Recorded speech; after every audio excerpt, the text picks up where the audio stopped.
রাজধানীর উত্তর বাড্ডায় দেয়াল ধসে 2 শিশুর মর্মান্তিক মৃত্যু হয়েছে। অভিযোগ উঠেছে পুরনো ভবন ভেঙে নতুন করে নির্মাণের কাজে পর্যাপ্ত নিরাপত্তা ব্যবস্থা নেননি মালিক, আর তাতেই ঘটেছে এই প্রাণহানি।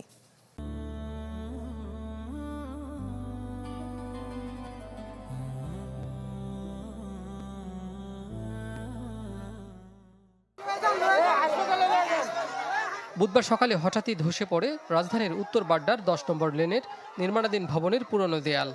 এতে আহত হয় আয়শামণি ও নুসরাত জাহান মরিয়ম। গুরুতর অবস্থায় ঢাকা মেডিকেলে নেওয়া হলে চিকিৎসক তাদের মৃত ঘোষণা করেন। স্বজনরা জানান, বাসার পাশে চলছিল পুরনো বাড়ি ভেঙে নতুন করে নির্মাণ কাজ। এর সীমানা প্রাচীরের পাশে খেলা করছিল 10 বছর বয়সী আয়েশা ও 5 বছরের নুসরাত। তাদের অভিযোগ, ভবন নির্মাণের জন্য পর্যাপ্ত নিরাপত্তা ব্যবস্থা রাখা হয়নি। পুরো এলাকা মনে করেন ঘুরতেছে, আমার মা এসে বলতেছে দেখ এটা ভাঙ্গা পড়ছে, এটা তলে নি। আমি এটার তলে কইতে আইবো, তুই দেখ আমার কত বেশি বুঝিস না, দেখ তো উঠে দে রে ভাই, চুল দেয়া যায় ইত্যাদি চিৎকার। আমি সুস্থ বিচার চাই যে মানুষের বাড়ির কাজ করে কেন তারা সেফটি নেয় না, কেন তাদের কারণে আমাদের এই 2টা নিষ্পাপ দুধের বাচ্চা কেন মারা যাবে।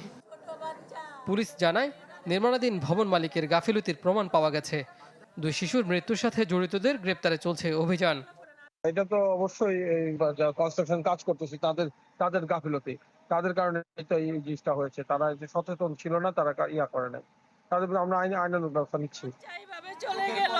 শিশু দুটির মরদেহ ময়নাতদন্তের জন্য নেওয়া হয় ঢাকা মেডিকেল কলেজের মর্গে। কাজী ফয়সাল, চ্যানেল 24, ঢাকা।